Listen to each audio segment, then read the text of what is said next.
Welcome, Legion of the Lariat.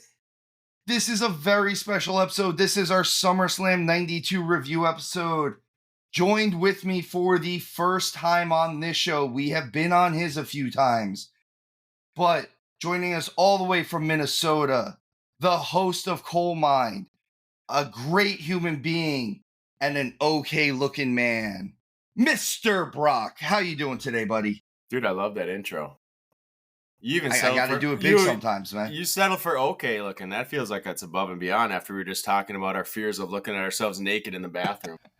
So yeah, I'll take that as a huge compliment. Dude, I'm stoked to be on, man. It's been so much fun. Just you and I connecting as we go through the podcast stuff. Learning a ton from each other. Having you on's been a blast. You're one of our favorite people to get on there. If it goes about a month without having you on, I'm always sending you a message like, dude, when do you come back on? We need to get you on here. Yeah. I'm happy to have you on here just for this, man. This is awesome. And little known fact, Mr. Brock over here is also about to embark on his own wrestling journey into the business with the Academy, it's called, right? Is Mr. Anderson's, or in this case, Mr. Anderson's Pro Wrestling Academy. That's also in Minnesota, or is it in Wisconsin? I always forget. Nope, Minnesota, right in St. Paul. Yeah, it's cool. It's been a crazy journey getting here because calling me a casual wrestling fan is going a bit far as how I got into it. I mean, I watched wrestling growing up in middle school and then kind of got out of it. And then last January, a friend invited me to an indie match. And I was like, yeah, I'll go check this out. I've heard good things. You know, people always talk about them. What the heck? I brought my kid and his friends. And you're like a deer in a headlight at first. Like, what am I watching? And then about an hour in, you're screaming at everything. You're like, why am I screaming? And then you get out and you're like, why did I have so much fun? What it's was so much that? Fun. And then it's like, I got to go again. And we were going every weekend, traveling all around the cities to every match we could get to. We probably went to, I got to say, at least like 6 in the first month. We were going Saturdays and Fridays. And we got so hooked. And then we started getting to know the wrestlers and the people doing this. And I remember it was a couple fights in. I'm watching, I'm like, I could be a ref. Like, that looks really fun. Like, I was like, I could be a ref. I could do that. And then all of a sudden it's hitting on me. I'm like, all right, I got a couple years till I turn 40, sorry. I was like, I got a couple years left with this body. I'm pretty sure where I could push it a little bit and really go all in. I was like, I'm not getting that time back. 5 years from now, I'm not going to be able to say this again.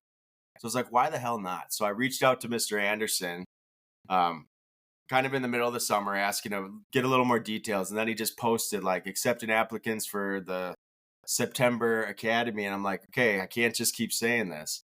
If I'm doing it now.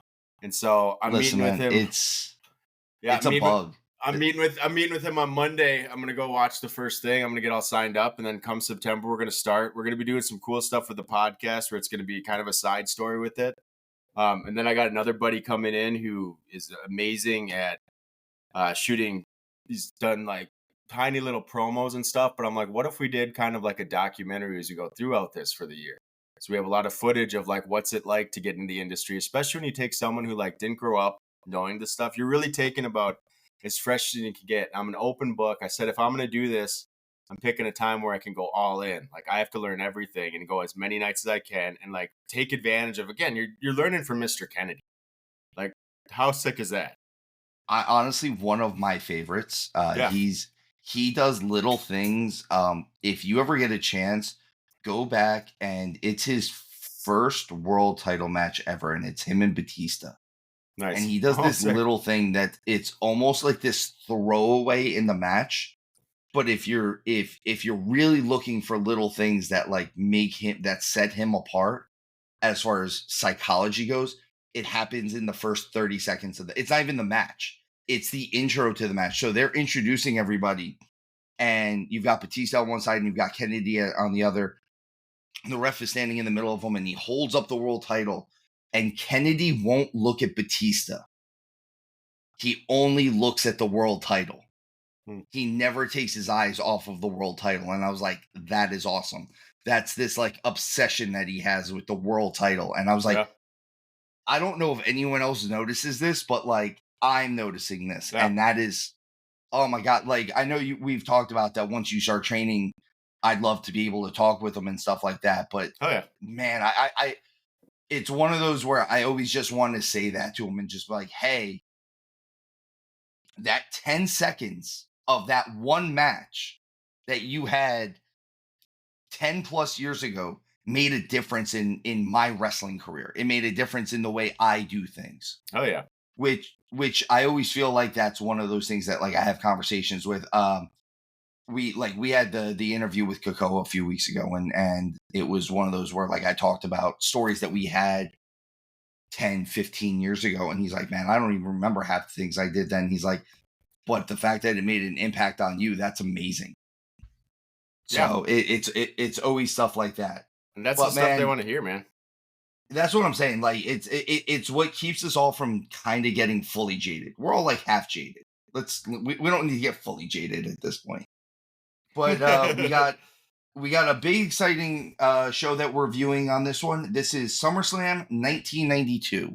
This is a bonus episode for us, and it kind of hits a double edge on us. So one, SummerSlam this year just passed us by, and AEW is about to do All In, which is their big Wembley show. So SummerSlam 1992 was actually one of the first major shows, if not the first major wrestling show in Wembley Stadium.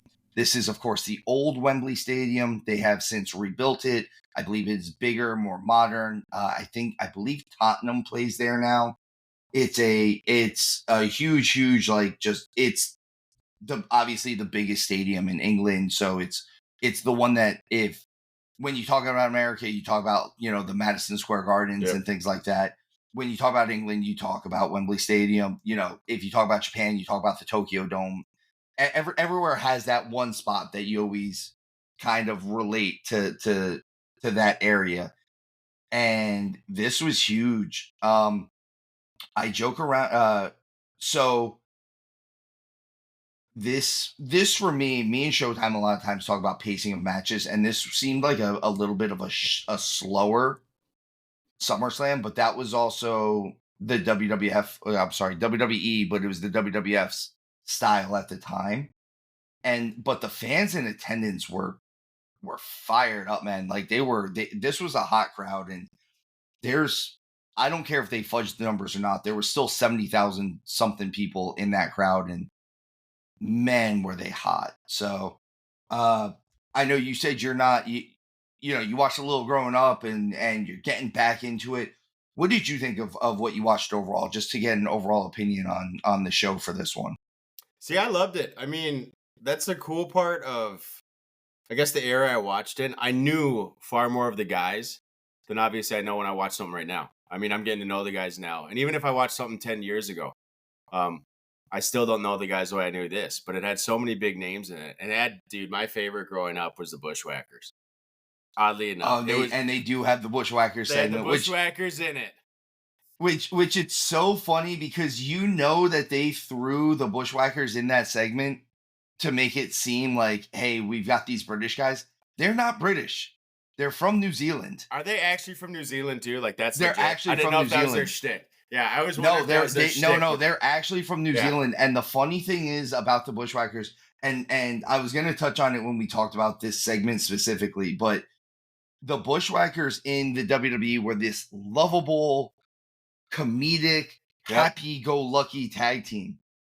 Before they got to the WWF, they were known as the Sheep Herders, and they were the most violent tag team that you will have ever seen in your life. Like, they were doing hardcore, almost death matches before that was a term. They were it was one of those things and then it's funny because they were doing all this stuff where they made this name for themselves as this this just death, we're gonna kill people, these killers, these violent men. And then they went to the WWE and they're licking faces and making more money than they've ever seen in their entire life to end off their career. Which it's almost just a beautiful end to that story at this point. Hey, you guys don't have to kill yourself. Here's just a buttload of money for all the years that you spent killing yourself. That's the stuff they did. And I don't know. I don't remember even watching them as a kid as much as I remember. It was based on having their action figures. I had their action figures, so they're my favorite, and they were super cool. And I remember I was just one of the guys I really like watching here. We had him on our show, Jason Rage. He's really killing it, and he's like the most unique guy in the world. He's so soft spoken, sweet as can be, right? I Somewhat remember listening to the antisocial, episode you right? had him on. Yeah, and he's so nice. But then when he gets in the ring, he's the creator of chaos, and he's nuts, and he's a maniac, and he's kind of a bushwhacker. He'll bite heads and do all this weird stuff, like he bites mohawks. But I was watching one of his. It was a clip he had put out there, and he bites one of the guy's ass, like in the middle of the show, like bites it. And I'm like, oh, Jason, don't do that. That's too far. And then I'm watching a bushwhacker match, Bushwhacker match, and both, he's doing it. Both doing it. And they and do I'm it. Like, oh my gosh! Like you ripped that off of someone. You didn't even make that original. You know what's funny though? Yeah, you know what's amazing though is think about it. He's doing it now. This is 1992. Yeah, the kids that are watching it now, that's new to them. Yeah, it's the beauty of pro wrestling, right? Like you can do something that if you haven't seen it in so long and you recycle it, that's how pro wrestling works. It's we all steal or tweak or do stuff that everyone's doing. There's no such thing as a completely new move. And when you start doing it all of a sudden, but if you wait long enough and someone hasn't seen something in a long enough time, all of a sudden you get all of a sudden you get this new crowd that's never seen this version of the move before, and it's like, that's really cool. Meanwhile, never seen anyone bite an ass like that. and now you've seen it 3 times because you saw it twice in one. A lot of ass biting this weekend. That's not even talking about the Bone Thugs concert. Yeah, right. we won't talk about Miko. You can't. Oh man, it. So the opening, the actual cold open to this show, it's something that gets me because they don't do this in WWE anymore because their cold open is usually like a video package and whatever's leading up to it. I used to love that they did this for WWF shows. Is they would for their big pay-per-views, they would interview people outside of the stadium. And like it would just be random fans, and they'd be like, "Who do you think's going to win in the world title match? Who do you think's going to win in the intercontinental title match? Who's going to do this?" There's this little British kid in there, and every time I watch this, because I've not just watched this to research it, but I'll randomly watch this one leading up to SummerSlam because it's one of the bigger ones. And this little British kid in it, he pops me every time because all you hear is him go, "The British Bulldog is going to win tonight, whether he wants to or not." I'm like, well, why wouldn't he want to win? Like, why wouldn't he want that? He's an unstoppable force. He can't even throw a fight. Yeah, I was like, this. But every time he says it, I've rewatched this particular SummerSlam over the last couple of weeks. I don't know, probably 4 or 5 times now at this point, just because I knew the show was coming up, and I was just like, every time it'd be whether he wants to or not. That's gold, baby. Oh man, but like I said, he knew what he was predicting the future. That's true. He needs to work in Vegas. He could start his own 1-800 number or something like that. Or that's right. I don't even know if those exist anymore. 1-900 numbers. The new Miss Cleo. Remember Miss Cleo? I completely remember Miss Cleo, and we might be dating ourselves at this point. Dude, but I just saw like it was like a clickbait thing. It's like, did you know? And it was like Miss Cleo wasn't her real name, and she wasn't even Jamaican. I'm like, well, obviously. She was like, did anyone actually believe that? She wasn't predicting the future either? What? You mean the lady with the worst Jamaican accent ever wasn't Jamaican? Yeah. Like she was somehow scamming the world. I was like, dude, if you called in, she earned that money. Yeah, right? That's on you 100%. Yeah. Like Sanka Coffee from Cool Runnings had a better Jamaican accent than Miss Cleo did. You dead, man? Yeah, man. Oh, man. All right. So we'll get a little bit more into the show now. Opening match. Opening match is Money Inc., Ted DiBiase, the $1 Million Man, and IRS, Irwin R. Shyster. Irwin versus the Legion of Doom. Side note on this match. This was originally supposed to be for the World Tag Team titles. And they took the titles off of Money Inc. because to punish Hawk. Actually, Hawk Okay. had gotten suspended for substance abuse, and even in this match, if you look, Hawk is a little woohoo, woohoo. He had Yeah. went and partied at some pubs the night before with some unsavory people. And that's why that's why if you kind of watch the end of this match, Animal kind of does all the heavy lifting. Sure. But I don't know why I picture you being a Legion of Doom fan. I just automatically 100%. assume. Oh yeah. I just from the time that I've known you, I feel like a mohawk and a reverse mohawk with giant spikes on their shoulder pads just seems like, dude, it does. This screams you. I'll still never forget. I think it was my sophomore year of college at Madison. And Madison was a huge Halloween party, right? People were coming from everywhere. And people went all out for the dress up. I remember I would not leave alone these two guys who dressed as Hawk as an Animal and treated them like they were the real Legion of Doom, like meeting celebrities, because their costumes were so awesome. And they were just the That's funnest amazing. people. They were like the best people to sit and party with out there. I hung out with them all night, best friends with these guys. They were probably just as fun as the other ones. And it was their costume. The real one. So I want to bring this up. When we went to do the Sting retirement match, when me and Scarps went up there, we went to a local liquor store and we found this beer. Beautiful. And it literally has the Legion of Doom on there. It's sick. Oh my gosh. And it's funny because especially since it's an IPA, I definitely can't drink it. But I still have it drained and washed and sitting on like my windowsill because I need it forever. Think of just, I love that's part of the cool part. These guys are such just visual icons at that era. Like you saw it and you were like, I want that. And that's why I said, like, even the toys, absolutely. As someone who wasn't a fan, I had the toys to play with because they were so fun. They were cool. They were superheroes. That's the thing. I always liken it to comic books. Yeah. You and I are both comic book guys. Clearly, I have a ton of action figures in my background, but we obviously, and if you look at these guys, like how much closer to a real life superhero can you get than pro wrestlers? No. Brightly colored tights, flying through the air, beating up bad guys. Or on the other side, if you're a bad guy wrestler, how much more of a supervillain can you be? Like Ted DiBiase was about as close to a Lex Luthor as you're ever gonna get.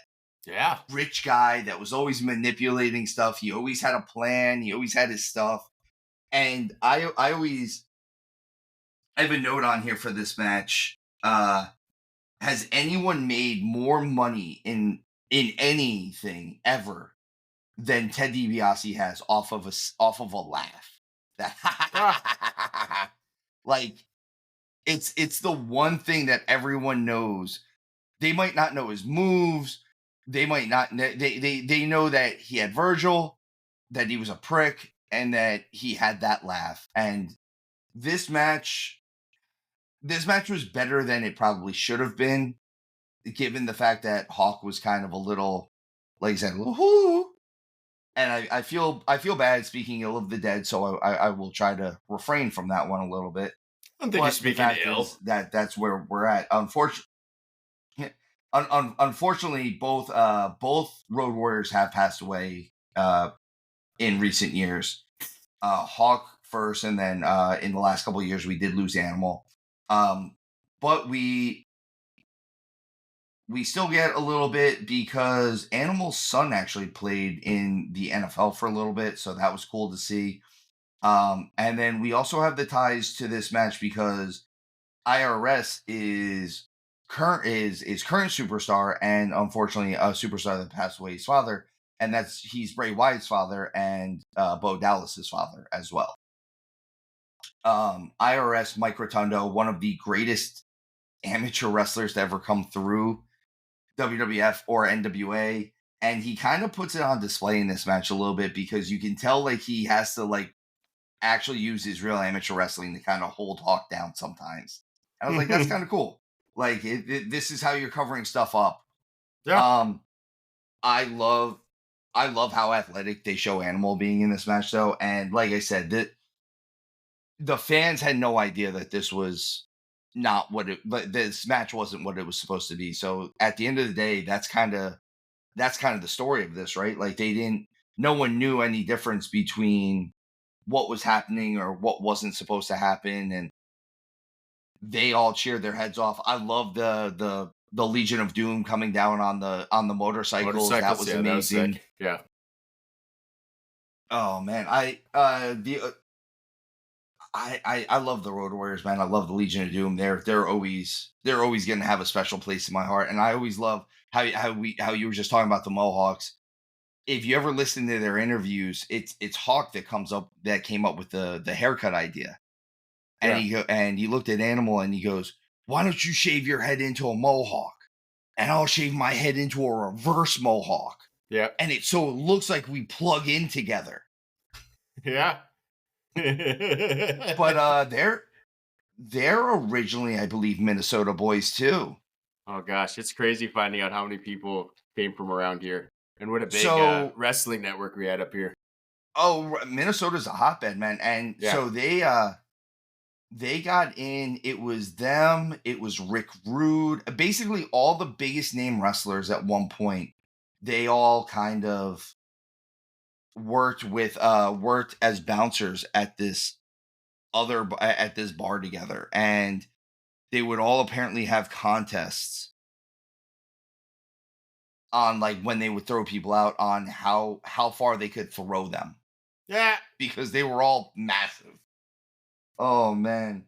But like you said, overall, I went in kind of knowing about this match, so I tried not to take it as seriously as I had to. I just wanted to have fun watching it. And you get if nothing else, the Legion of Doom theme music, that what a rush, and then the guitar rip. It's so cool, man. Like I love. This is kind of why I like talking to guys like you, man. I like being able to be a non-jaded fan again. Yeah. Hold Um, on. yep, I got I you. got you still got The me. next segment we get is Mean Gene Okerlund, who, in my opinion, is the greatest backstage interviewer in the history of Everdom. And he is interviewing Ric Flair to foreshadow the upcoming main event. And this is one of the better Ric Flair interviews. And this is also, I'm sure this is one of the few times in his career, I think, that Flair was probably on the gas at this point, because he looks shredded for Flair. Flair was never the most shredded guy, but he looks pretty beefy on even in this interview. But he cuts such a good promo on this, and he talks about they're talking about whose corner Mr. Perfect's going to be in, and he goes, well, he's going to be in the winner's corner, obviously, and I love it. I love that he does that. They immediately go from that into an interview with Sean Mooney and Virgil, and I think Virgil might have been on Molly or something at this point, because he is the sweatiest man on the planet. Oh, He geez. is, I don't and need to be like on Molly even for that. I usually give people a run for the money. yeah, but he is, and even like the lines he gives, like he throws like a punch at Mooney, and you just hear him go, "You gotta want it, man," and I'm like, "Oh Jesus, we're just culturally appropriating all of this, aren't we? Like you are officially like he's Token from fucking South Park at this point. Everything he does is like a complete 1992 stereotype of what like a black dude should be doing. Like he's everything that MC Hammer is trying to be at that point. Which it's funny because this is the end of when MC Hammer was doing anything, and this was also kind of the end of any type of Virgil push at the time. He just kind of he was relegated to super mid card, which it's a little upsetting because a year before this, in SummerSlam '91, he has what I always like to say it's one of my favorite matches of all time. It's the most like classic babyface heel match you'll ever see. Which, by the way, if you get a chance on Peacock, Brock, I know you're looking at different research stuff for your stuff. Yeah. SummerSlam 1991 is my favorite is my favorite event of all time. Up and Okay. down, it is the most perfect event. But SummerSlam a year later, we get Virgil versus Nails in what is a bit of a throwaway match. This is, I think, the Big Boss Man might actually have gotten hurt, so they didn't really have this match. So they threw Virgil in there, and Nails just beats on him, which it's. I think this was. I think they might have caught some backlash on this one because it was this white convict beating up the bald black guy, and it was just a little off on this one. Nail, I forget if they call it a no contest or what they do, but Nails just honestly he just dog walks him the whole match. And again it's one of those where I think the fans are into it just because the fans are still high at this point on the show. It's very early, and then we get one of my favorites, an interview with the sensational Sherry. I love Sherry Martel. She is one of those ones who, if you go back and you look at her work, it is 20 years too early and it is underrated at best. And that's from people who still love her. Like, we're still like, oh my God, she was so amazing. And she starts going over and really showcasing what the background and lead up to this Intercontinental title match is going to be, plus the special stipulation, because it is Shawn Michaels, the Heartbreak Kid, and the model Rick Martel. And because they're both beautiful men with lovely features, especially to, as Sherry says, the softer sex. They are not allowed to punch each other in the face. Overall, we get into this match. Brock, I'm kind of glazing over some of the lighter stuff here, but this was supposed to be a big match. How into this match did you get? The IC title match, just because this might have been this one. I'm sorry, this wasn't the IC title match. This was the IC title match was Bulldog Bret Hart. Yeah. I mean, I'm sorry, the Martel Michaels. This was.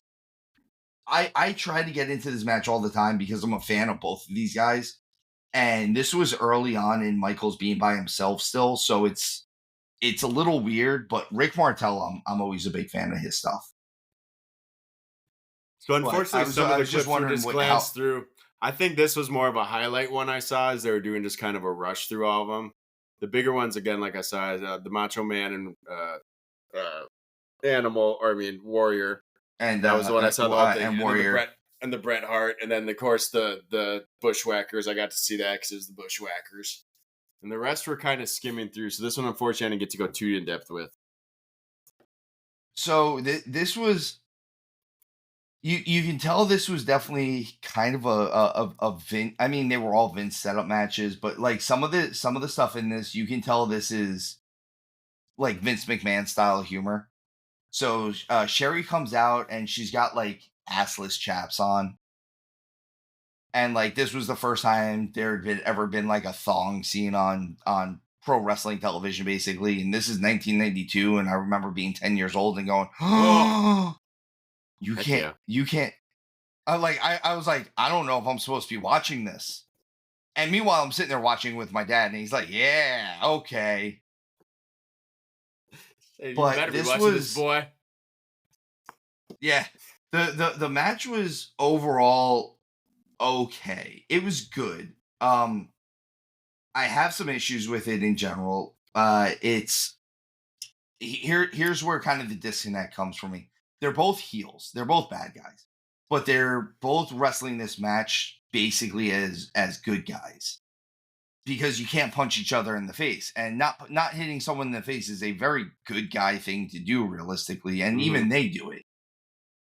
And then you've got the end of it with Sherry fainting, and they get the double count out, and all this other stupid, weird stuff going on, and it just gets too convoluted with it.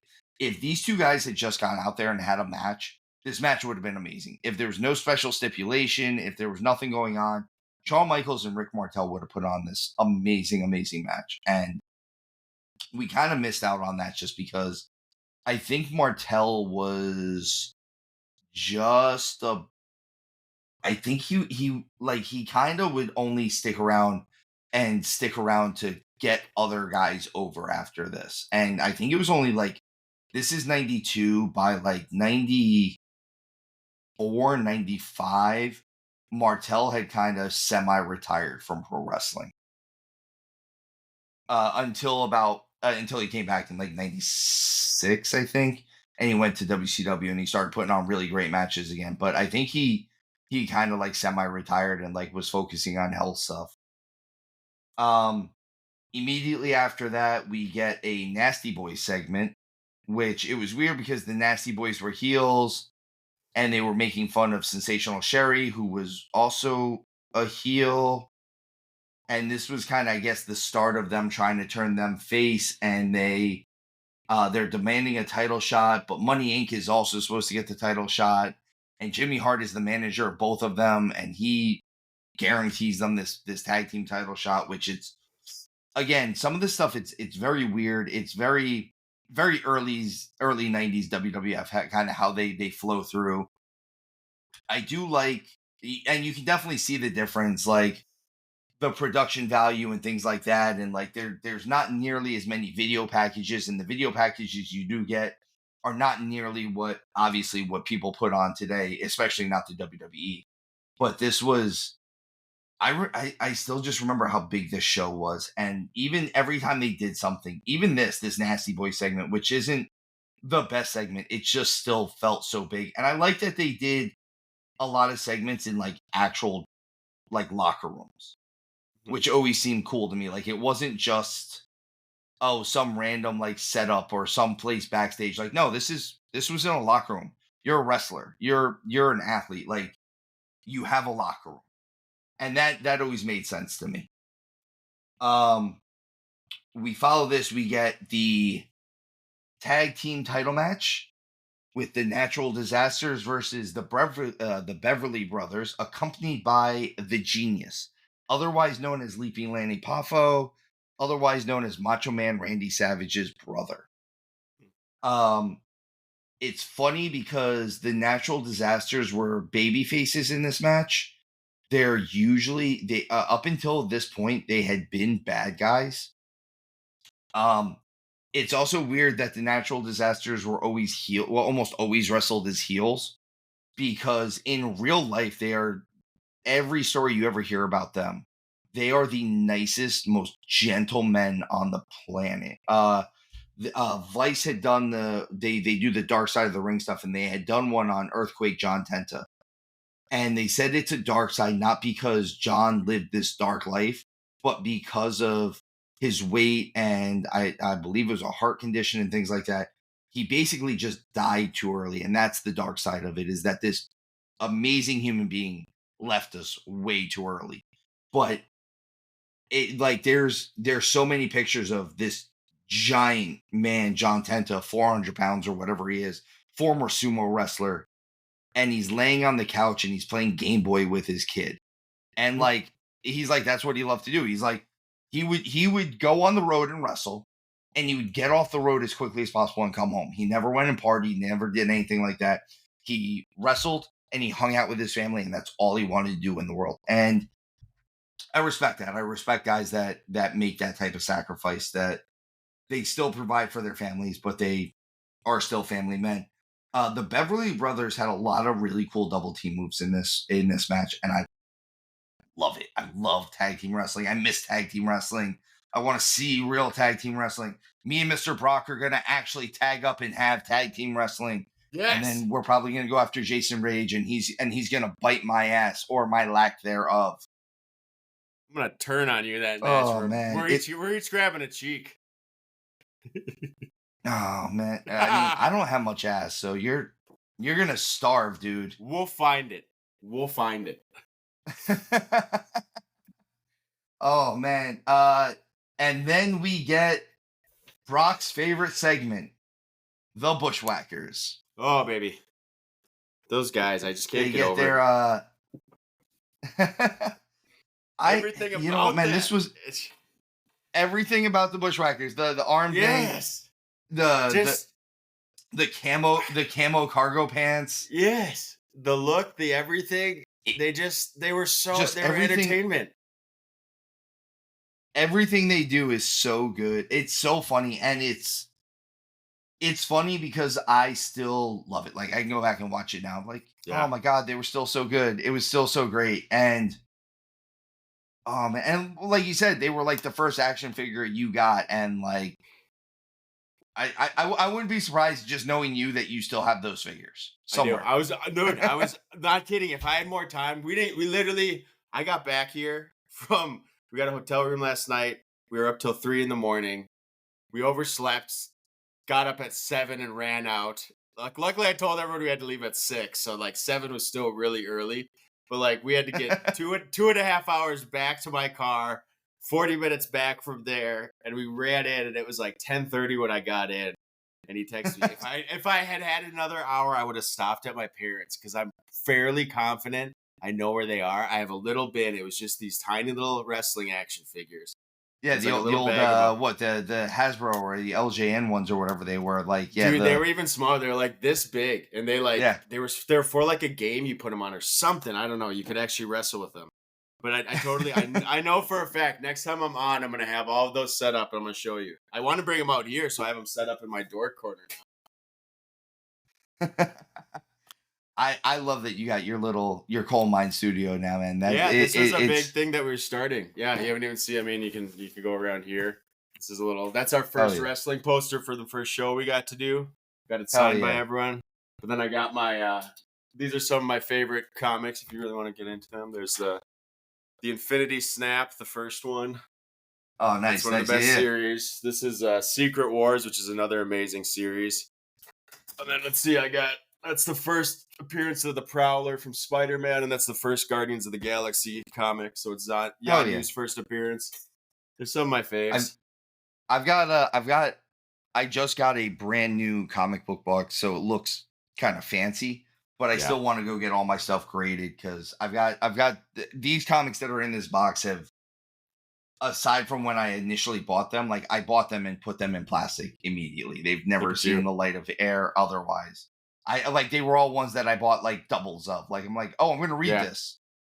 this one, but this one goes in here. See, my stick was coming more late in the game where I didn't have a chance of getting them any when they came out. So my collector idea was more. I went for like mid to higher mid grades instead of going for all the Yeah, mints. Because my theory is like in 50 years, if you keep them in good case now, like if they stay at the they're same still condition, they're that's still still gonna pretty be. good to have it, right? That's what I'm It's like saying. that. And a lot of times it'll be in 40 or 50 years. That's when people are looking for those comics, and they're gonna be like, Yeah. we can't find them anywhere, and you'll Well, have them. it's a lost medium now. I mean, that's crazy. The printed anything is just a lost medium. So Exactly. that's why I think they're so cool to have. You got a piece of history you'll never see again. I was gonna say, unless I'm going to actively buy like a comic book to collect, I only do it on digital at this point because I don't collect nearly like I used to. Oh man! All right, let's see what we got after Bushwhackers, because Bushwhackers was fun. Again, a lot of this is it's Bushwhackers humor, but it's also Vince humor. The stuff with after we eat our royal dinner, we're gonna sit on the royal throne. We get Crush versus the Repo Man. So this match is interesting to me for a lot of different reasons. For one thing, this is very early Crush as a kind of bigger talent. This is young mullet Crush. But Crush and Repo Man, this is the battle of former tag team partners, and no one kind of realized it at the time. Or I mean, people realized it, but a young boy of 10 could not have realized this. Is that Crush who was a former member of the tag team Demolition, was battling the Repo Man, who was Smash from Demolition. So they were literally tag team partners the year before this or whatever it was, and now they're wrestling each other. And they're both big dudes. And I used to like the one thing the Repo Man did was he's a legit, I think, like 6'5" or something like that. He's a big dude. And because he was supposed to be this like snarky, swarmy heel that like went around stealing stuff, he would crouch down real low and make him, and like always would be like hunched over and making himself try to look smaller. Like it was a very Wolverine thing. Like he was like, realistically, he's like 6'5", but he would like hunch himself down and you'd really believe he was like 5'10". But it was always one of those cool things that he did. The match all around it was fun. It was again, this is kind of like the Virgil and Nails match. It's a little bit of a throwaway, but it's cool to see these two guys, and especially knowing Barry Darso, the Repo Man, Smash, whatever name you know him as. He had a really long career. He's got a lot of accolades. He's got, with Demolition, he has a couple tag team titles. And Crush, Brian Adams, not Canadian Brian Adams. Canada has apologized enough for Brian Adams. Brian Adams' Crush he goes on. This is 92. He's still he becomes the WCW tag team champions with Brian Clark in 2000, I think. So he's still wrestling, and he's in like 8 years later, he's in this phenomenal, like he's shredded out and stuff. And he's even back with WWE when they when they buy WCW, they bring him back in because they were still, him and Clark were still the tag team champions at this point. So it was very, very interesting to see this young version of him, all baby faced, and he even, if you look, he even almost looks like he still has baby fat on him. Like he's a big dude, but you can tell he hasn't trimmed up like he's going to at some point. After this, we get a video package for the lead up to the world title match. This is cool. It's you can tell this is early video package type stuff. But you get to see a lot of this whole Macho Man, Ultimate Warrior not trusting each other because Ultimate Warrior ended Macho Man's career at WrestleMania 7, and they've never liked each other. And behind the scenes, no one really liked Warrior, but that is what it is. And they do the whole thing with Mr. Perfect is going to be in one of their corners. I feel like even when I was a kid, I kind of knew like neither one of them was going to sell out, and that this was going to end up being a double cross just in overall. But it was still interesting. This was one of the matches you said you fully saw, though. This was one of the ones that you really dove into. Yep. Here, I'm going to throw this out before I throw it to you. Before I throw your opinion to this. This is the weirdest Ultimate Warrior gear ever. Not the jacket. I always dug the sleeveless trench coat that he wore. But the fact that he, like, for some reason during this time period, Warrior, like, switched over to this singlet that had painted on muscles, which was always weird to me because he had actual muscles.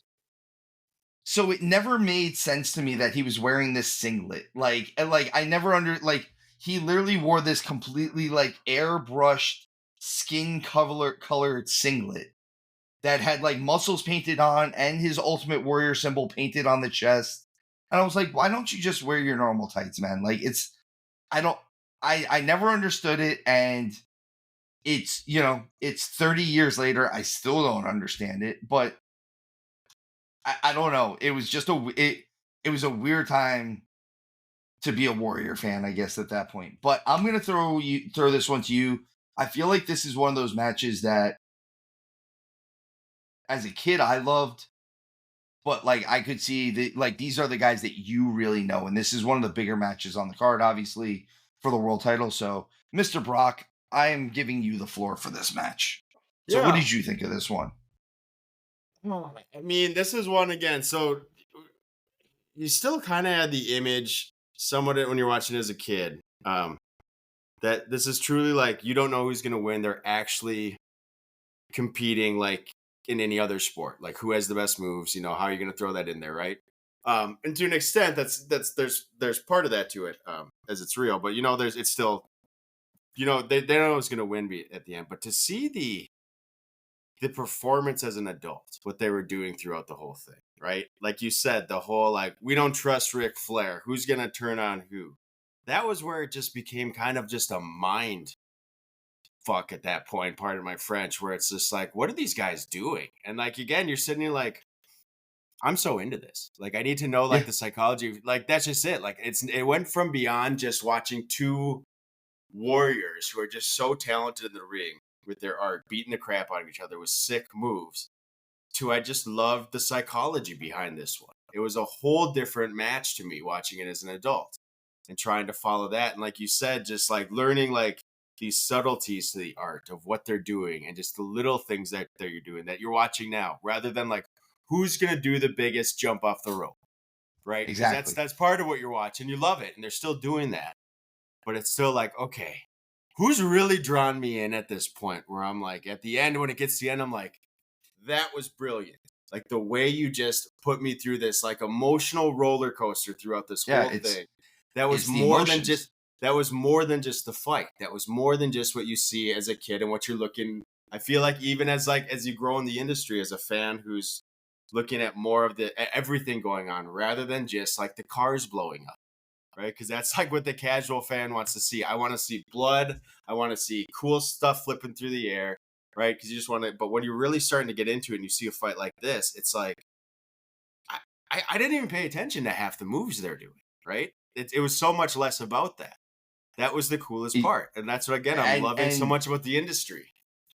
and even Vince and Bobby as commentators, they do such a good job of like Yeah, kind of pulling you in a little bit. And yeah, I'm a big believer in this. So me and Showtime, we differ in this a little bit. So Showtime will always bring up how much he enjoys matches more than anything else. Like he wants like 60% wrestling and like 40% story. sure, I differentiate a little bit. I kind of want this. I feel like you can do either one can be a little bit more, but I feel like it should be a little even. It's like usually like 55-45, and it doesn't matter which one is the 55-45. I just think that you mm, need to be able to. And this was a point, this and WCW at this time, or like the NWA in the 1980s. I always joke around that in order to be a sports based wrestling promotion, you don't just have to show matches. That's not what it is. You have to have these matches. You still have to have these storylines that are building up because I don't, why do I care that two men are getting into this fight for no reason? If there's no reason involved with it, why am I watching it? But then you get this action packed match and it's the end of the end all be all still has to be that they don't insult anyone's intelligence type of thing. Like don't dumb this yeah, down. Like I get it, it's supposed to be a product for kids, and it is a product for kids a lot of times. I know you and I joke around because we're both Star Wars fans, mm, and I always liken pro wrestling to Star Wars a lot of times because there's a lot of adult wrestling fans are very very jaded about the wrestling product. And there's a lot of adult Star Wars fans that are very jaded about the yeah, Star Wars product. yeah, The problem with the adults that are jaded by this product is the product isn't always made for them. yeah, Star Wars was made for kids. yeah. So the fact that a 35-year-old adult man doesn't like the new Star Wars that came out, you're not really supposed to. In 19 Yeah. what was the year the first one came out? 77, I 78? think it's 70. Yeah, I think it's 77. Yeah, so in 77, Star Wars was geared specifically towards like 10-year-olds. Yeah. 10-year-old boys who wanted to explore space and hold a laser sword. there's a reason why it's not geared towards the 45-year-old man that's, just happened to have watched it when when it first came out. And wrestling, I think, falls into that category sometimes, where some of this stuff gets geared towards kids, especially old WWF stuff.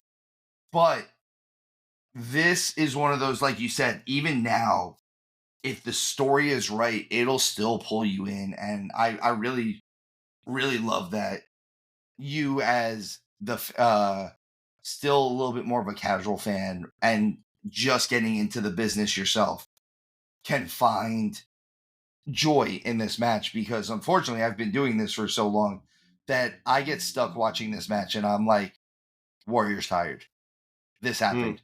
He shouldn't have ran to the ring because he's blown up already. Like, it's just going through my head and I'm like, all right, stop this. The match isn't as bad as it could be. And not to mention, Macho Man Randy Savage has been on document as being like OCD about his matches. So matches don't get screwed up. So this match could have been so much, like, it could have gone off the rails so easily. And between Flair and Perfect and Macho, I think they all are able to kind of rein in Warrior a bit on certain things. And like you said, you got this emotional roller coaster with it. And I love that you love this match so much, because that if you love this match, I say this all the time, if you, who are for the most part the casual fan that they are gearing stuff towards, that means anything that I say about the match, it's moot, because you loved it. And I love getting that perspective on things a lot of times. So that's the cool thing. I think you touched on it too, with the difference between, like, we can all get jaded and have our opinions on it, but like with Star Wars, I'm not a huge fan of the new stuff. Like you said, it's not for me. I mean, the audience is different. People are loving it, but at the end of the day, it's like, it's still Star Wars, so I love Star Wars. It's still like, Star Wars. I'm still gonna appreciate it, right? There's series that came out, I watched. I'm like, that wasn't very good. It was disappointing, but I was like, but it's still Star Wars, so I watched it. And I'm not gonna sit here with this massive critique, like, oh, I hate when people are just tearing everything apart. It does. I'm like, dude, you can't rip on it. It's still Star Wars. That's like wrestling. Like, I loved listening to your guys' opinions on stuff, because it's like, but at the heart, it's still wrestling. I love it. It's still wrestling, right? It's still wrestling. Yeah. That's one of my favorite scriptures of all time. Is not to get religious on this, is Philippians 1:18, and it's Paul talking about in jail when false preachers are out talking, and he goes, "But I rejoice because they're still saying the name of Jesus."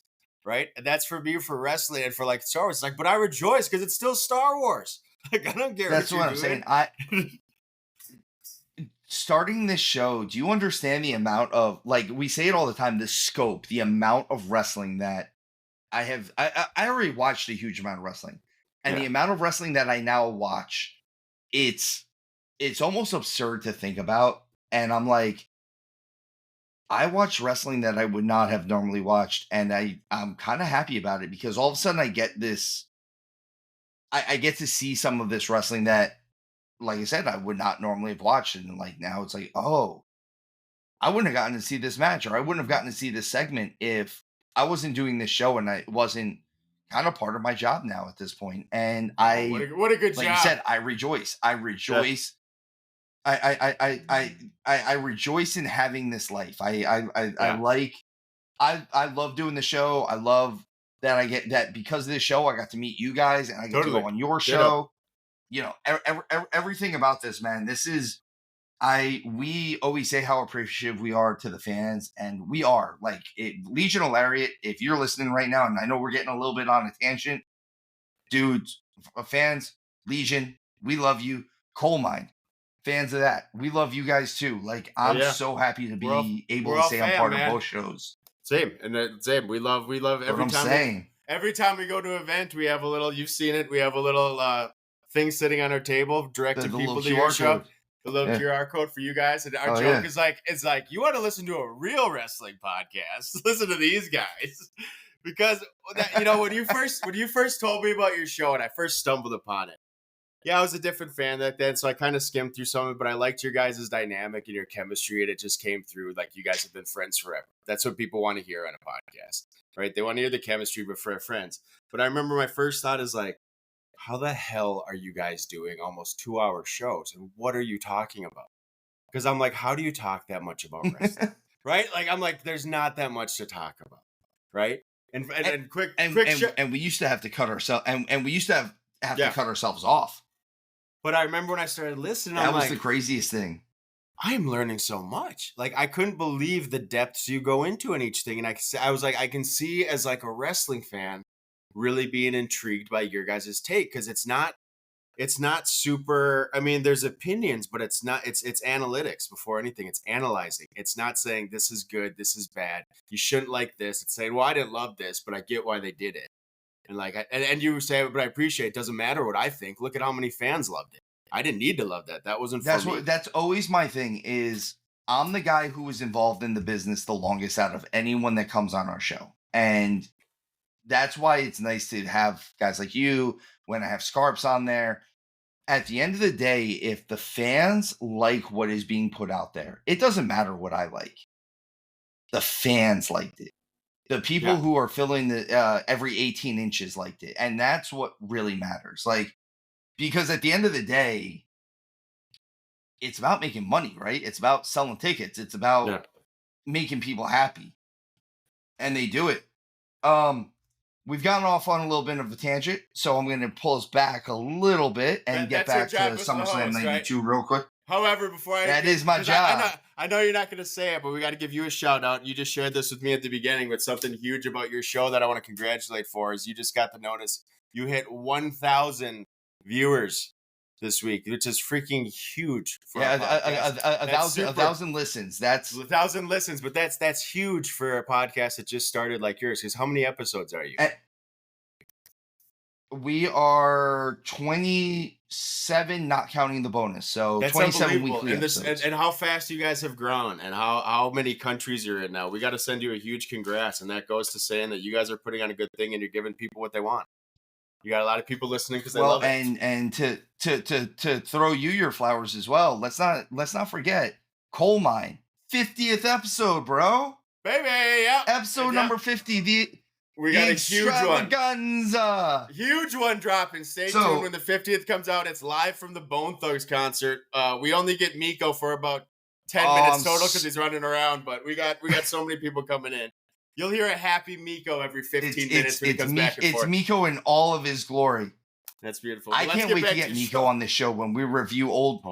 Yeah, I can't wait to get Miko on here when we review old Memphis wrestling. Yes, dude, you gotta have you sure do. So now that was our little intermission, and now we're back on to SummerSlam '92. We get Kamala versus The Undertaker.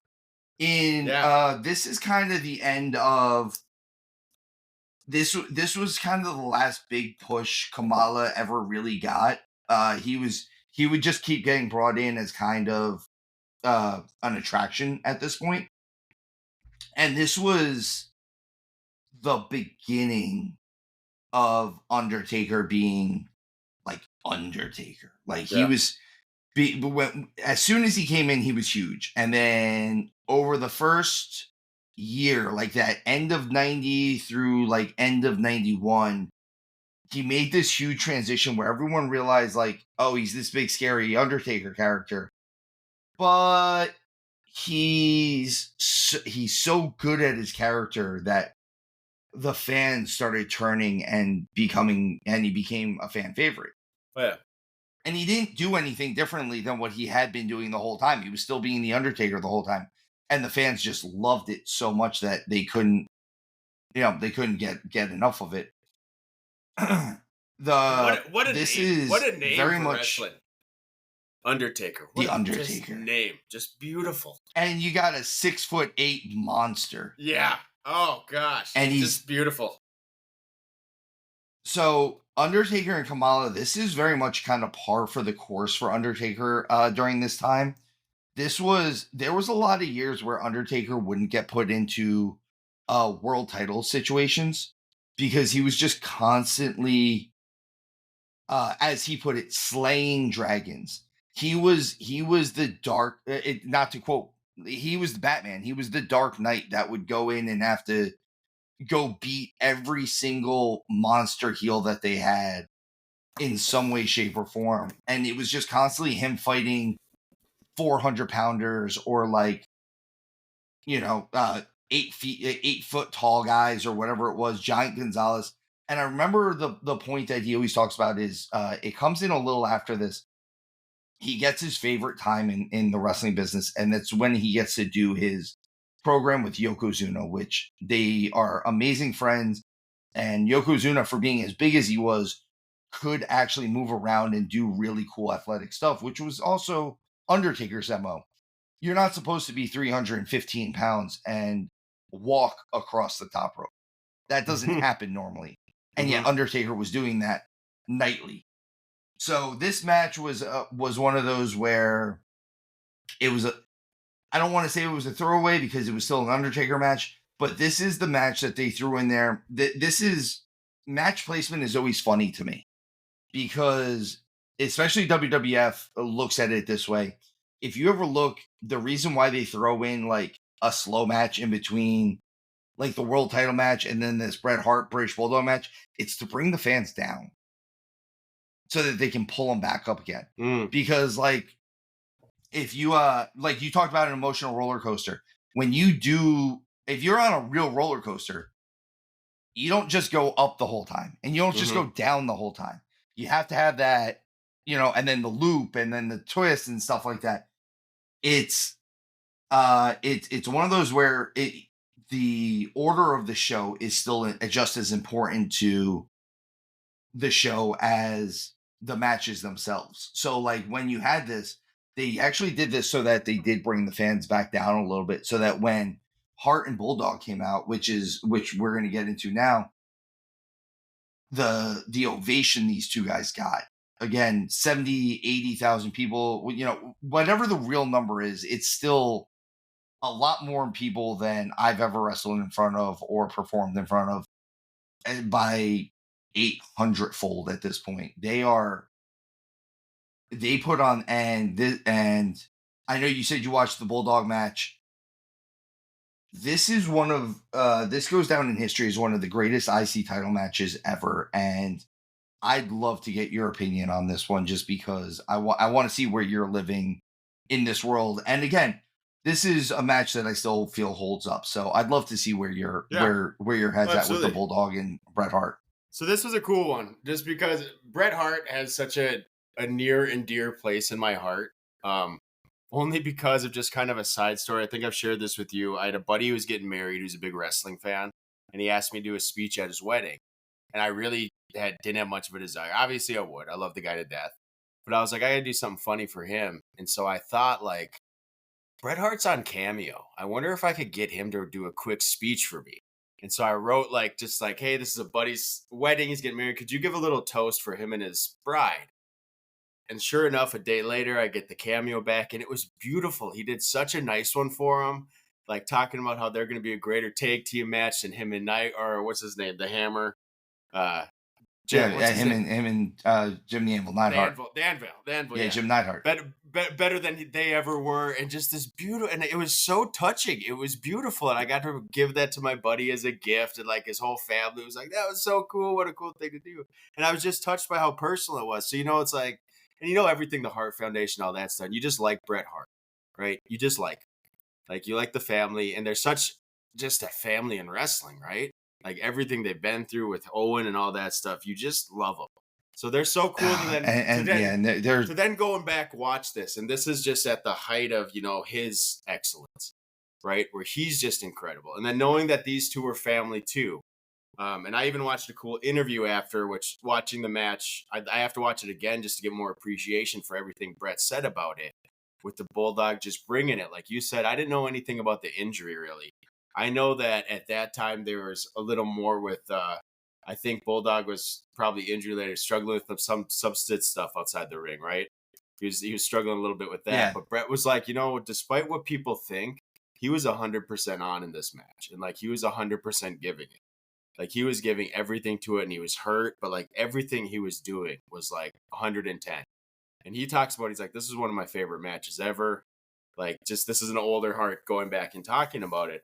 And I felt like that one, what I loved was that was like just pure wrestling to an extent where it was just so it was just classic wrestling. It It's was just wrestling. They did what the it marquee was says. it was artistic. I mean, and it was just pure wrestling. Form was perfect. Every move they were doing was perfect, right? It was a little less of the psychology and the story, and it was just totally tribute to the art of what they were doing. And each one of them was just bringing it. And it goes all the way to the end, which again, hearing more about that finishing move that Bulldog pulls at the end. And I didn't know Bret Hart was actually saving that in his pocket for the perfect match. Like he was waiting to bring that up because I was gonna say I watched those videos too. That's really cool. He brought it up to someone else to bring it, and they're like, "No, that's lame. I don't want to do that move." Like they were like, "That's," and he's like, "Dude, it's the perfect finisher." He's like, "No one sees it coming, and I can't get out of it." Yeah. He's like, "It's just beautiful. It's just this bam, quick boom. He's down, done." And everyone's like, "What the hell happened?" Like, and it was just yes, like he finished it. Like it was beautiful. And sure enough, it is. And if you think about it, it's a wrestling move. Yeah, he ended it with a wrestling move. It was a pin. He rolled him up. He couldn't have tapped out if he wanted to. It's a pure pin. Out. Yeah, pure pin. Yeah. That's why I'm saying it was so pure. It was like that was a win, a perfect win. And the match is clean. So there's always a spot. The one spot that always stands out in my mind in this match. And Bret Hart has brought it up. That's why it always stands out in my mind. Is there's the move where Bret dives over the top rope. Mm-hmm. And if you look, you can see it's one of the only times that Bulldog is a little out of place on things. Mm-hmm. And he doesn't get there quite quick enough. And Bret overshoots him. But if you look, the way he ends up doing it, he kind of grabs the Bulldog by his neck to save himself. And when he's going down, it looks so much more devastating than if he had just landed on top of him, because it literally looks like he did like a springboard neck breaker type move. And it was literally just him trying to save his life at this point. Yeah. Like it was like, you can see he grabs just enough of him where he's like, I'm just bracing myself. You were supposed to catch me. But if you look, it like he like grabs him around like his shoulders and just drags him down with him to slow his fall. But he says it himself. He goes, listen, it looked pretty cool, but I was just trying to save my life. I saw how it was going, and I think he had actually like dove enough where if he hadn't have done it, I think he was going to actually hit like the guardrail or something like that. And he was like, yeah, I was going to end bad. It was going to end bad for me. And like, we still had like 15 more minutes of match to go. Yeah, I see. Like I said, after hearing them talk about it, I want to go back and watch everything again to see what they're saying. Especially that. I absolutely love this match, and this is one of those matches that makes me. I love this stigma for the Intercontinental title, where it's the workhorse title. Like, you've gotten guys that a lot of times the best wrestler in WWF or WWE has been the Intercontinental champion. You got the Macho Mans, the Ricky Steamboats, the Mr. Perfects, the Bret Harts, the Shawn Michaels. Like, we talk about guys that this has been a stepping stone to the world title, but a lot of times these guys are also the best in, like, they might not be the best promo, or they might not be, the story they tell is completely in the ring. So in between the ropes, where it matters, where the marquee says wrestling, these guys wrestle. Like you said, this was a wrestling match. And this was Bulldog. This was like the biggest he had ever been. He was just massive at this point. He was just a huge powerhouse. And I love that he starts off this match and he does a lot of his old like wrestling stuff. Like, he does a lot of very European style wrestling in this, with like, he's got like the arm bar and he hits the mat and he does the spin around and like hooks the arm with his ankle and stuff like that. That's all very, very European and English style wrestling. And I love that he still does it as big as he is, because he was like 270 at this point or something like that. And he's not a tall man. He's like 5'11 and he was like 270 or something like that. He's just a massive, just powerhouse. Although I think like 15 pounds of it was the braids. Yeah, that was it. When you talked about this, I'm like, shoot, I forgot to talk about the braids. That was part of it. I love the hair. I did. I'm like, hey, he pulled it off. I don't know. I've always wanted cornrows. So I think there might be a point in my career where I feel like I can just do that now because of that. Just let it Just keep going and let it keep going and listen, do it one time. if you show up on here with British Bulldog hair one day, I'm Yeah. like, that's gonna be the thumbnail for the show forever. Like, like I might replace the penguin with you as Dude, with you with you throwing a clothesline with British Bulldog hair. Dude, I'm sorry, a lariat. I've good. I've got good hair. I should grow it out one more time for the wrestling big. I've thought about it. Again, I was not kidding. I was about to wear cornrows to my senior prom, but my mom like wouldn't let me. She's like, absolutely not. She's like, Brock, we're not looking at those photos when you're an adult. Like, I don't want to see that. But like my girlfriend at the time was totally in. She was like, do it. That'd be hilarious. It's like, wouldn't it be funny if this guy showed up to, because I had long hair. I mean, it was like down to my shoulders. If I showed up to prom in cornrows. You were lucky. I cannot grow it long, man. It once it starts touching my neck, I get a little antsy. Yeah, whatever. Well, that's a bucket. Oh man, now I want to do it just for you. Yeah, now you got to, man. But all around, I love the show of this. Again, I am fully admitted to the fact that SummerSlam is my favorite pay-per-view of all the pay-per-views. And this is a huge one. I thought overall it's a little it gets a little slow at times, but for the most part, it's still just a really, really good show. And I love the fact that I love the amount of people. I love the fact that the fans loved it. Again, you're one of those people that I love the fact that even some of the stuff that I wasn't totally into, you were absolutely into. So yeah. That just proves that they did that. This show that is 32 years old now. I just want to point that out. There are people who are listening to this show right now are not as old as this show.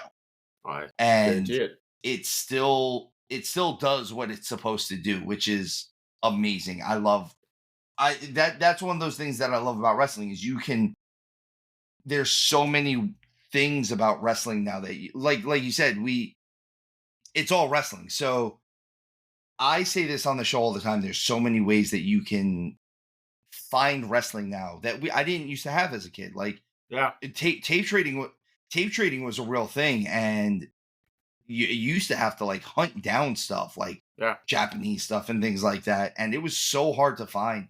And now it's YouTube. I can go on YouTube and find it. I can go on Peacock and find a bunch of the old territory stuff. I can go on.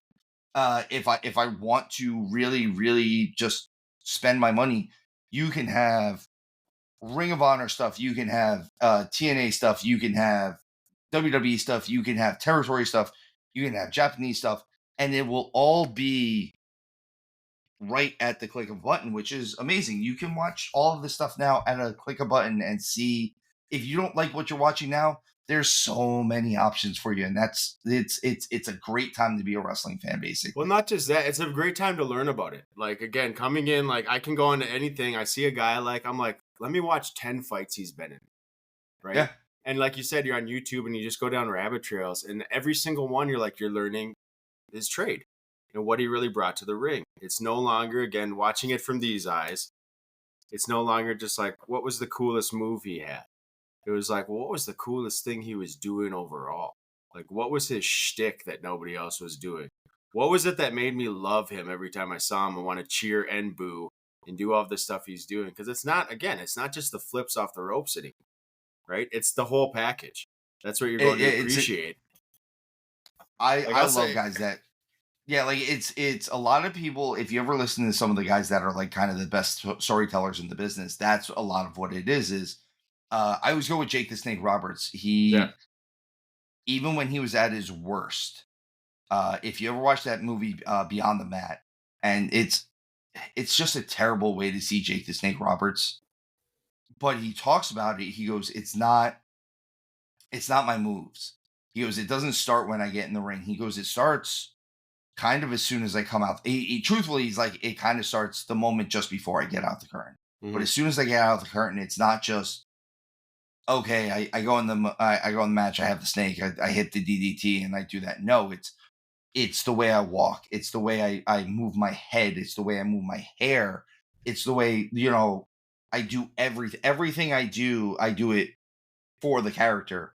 And I always thought that was really cool, like how he said it like that, because it's true. Yeah. Like it's not going along with what you just said. It's not just one thing. It's your favorite guy is your favorite guy because he does, you might have taken notice of him because he did this one thing, but then all of a sudden you start watching him and like kind of how we talk about, we all have a favorite superhero. Everyone has a favorite superhero, but your favorite superhero isn't your favorite superhero because he has a cool costume. Like, a cool costume might be what got you into him. But, like, Spider-Man is so popular. The only person other than Boba Fett's the one that you can always claim that. Boba Fett just looks cool. Right? Boba Fett, yeah. He has one line in has 1 line in 3 movies. Awesome. Yeah. But but like Spider-Man's always one of those ones that I use. Like, okay, yeah, he's got an awesome costume. But the reason why Spider-Man is so popular is because he's relatable. Yeah. Everyone knows what it's like to be down on their luck at points. And that's the epitome of Spider-Man. We've all been there. Yeah. So like one of my favorite guys, an indie guy, I'll do a quick plug for him around here, is this guy, Aaron Arsenal. He's the hipster hunk, and he plays off the Seattle hipster thing with the big, hooked mustache. He's got the twisty handlebar mustache. I love it. With a man bun and everything, and he's a prick. He's like the ultimate heel. Like, you hate him, but you love him, and he's so good in the ring. But tiny little details. This is one that I give him so much credit card for. When he's selling merch, all of his stuff is $19.99 or $24.99. Okay, so you go up and you give him like a 20, and you're like, "Oh, don't worry, I don't need the change." He looks at you, he goes, "No, you need the money more than I do," and he gives you a penny back. He just, every single person, he's like, no, look at you. You need the money way more than I do. And he'll give you a penny. He's got 5 rolls of pennies. He's got a chain purse, a little chain purse he pulls out, a little chain purse, and he gives you a penny back. And I'm like, I just love that. It's such a funny touch. And it's hilarious to go up to. And like, I've only had one interaction with him really out of character, because he stays in it the whole time, and he's very nice. He somehow is like mean and nice at the same time, like pulls you in, pose for pictures. It is like, you can tell. But like the one time we actually had like a real conversation, I was like, "Hey, I'm going out to Seattle next week. Like, do you have any recommendations where to go?" He just pauses, like, "Oh my gosh, really? Where are you going?" He's like starting to tell me all the places to watch wrestling out there. He's real there. So I'm like, "All right, Steve, only interaction we've had outside of character." I mean, that's kind of the world of pro wrestling, man. Yeah, that's how we live nowadays. Oh man, but I'm gonna take us to close this out now. Good. Honestly, this has been so much fun. Yeah, if you're not busy, if you want to hop on Coal Mine, we're gonna be recording in 30 minutes. If you want to jump back on for a bit, I think I'm going to. Good. So this has been a lot of fun. Of course, I loved having you on, man. We have to have you on more now, because now we've set this precedent. You are clearly part of the Lariat family, as always. Oh yeah. The Legion is growing every day. If I don't have the Peacock logged in right here, which I think I do, someone else, I'm texting you so I can get it, so I can just binge watch some old stuff this weekend. Wait, don't I'm just gonna give you a list at some point. Do it. I'd really appreciate that. I'm just gonna give you a list. No, that's what I need, man. I'm gonna give you a list of some stuff to watch. It's not just about getting in the ring and doing that training. I got to learn the characters and see what they did and learn how to love them. You got to learn the history, man. Yeah, amen. So, folks, I guess that's it for us. Brock, you got anything you want to give out closing? Coal Mine, go listen. Yeah. You guys know where to find us. They post our stuff. Come check us out. We're always looking for new people to call and do stuff and have some fun with. Yeah, and you'll see his link in the description below. You'll see Steve on this next episode coming up. It'll be dropping probably this Monday, which I think by the time you post this one, ours will always be out. So go look for us right away. It'll be out this week. That's Coal Mine. You can find us on Spotify, Apple, wherever, and any link they post. But yeah, keep checking us out. You'll hear me back on here. Like he said, we love working together. We got a couple fun things coming up in our future where I think we're doing more collaboration. We're Even more with absolutely Lindsay doing more stuff. collaboration. We might be meeting up in Vegas too, which will be sick if we do a joint I think podcast I think so. together. I think we're gonna try to get Lindsay Jordan back on here some Oh, more. yeah. Get Yep. her out here. Oh, I think it's just gonna be a good we've created time, a little man. family. I love it. The coal mine Lariat That, connection. that's what we're doing, man. It's gonna be Love it. amazing. Sick, man. All right, Bring us guys. out. So with that said, Legion, we love you. Just remember, tuck your chin when you bump.